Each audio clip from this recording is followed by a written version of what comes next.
নমস্কাৰ বন্ধু বান্ধৱীসকল, মই আজি আকৌ বনাবলৈ লৈছোঁ তিল পিঠা। মা আৰু ওচৰৰ খুৰী দুজনীয়ে আমাৰ ঘৰতেই আহি বৰা চাউলৰ পিঠাগুড়ি খুন্দি আছে। ময়ো ঢেঁকী দিয়াত অলপ সহায় কৰি দিলোঁ। কৃষিজীৱী অসমীয়াই বছৰজুৰি কৰা অৱসাদ দূৰ কৰিবলৈ ভোগৰ বিহু ভোগালী উদযাপন কৰে।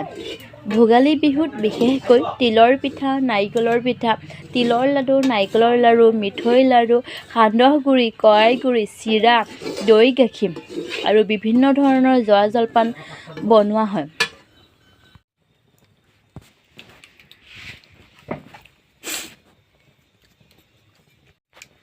সেয়েহে মই এতিয়া আপোনালোকলৈ আগবঢ়ালোঁ তিল পিঠা আৰু নাৰিকলৰ পিঠা। আপোনালোক সকলোকে মোৰ ফালৰ পৰা ভোগালী বিহুৰ বহুত শুভকামনা আৰু মৰম যাচিছোঁ।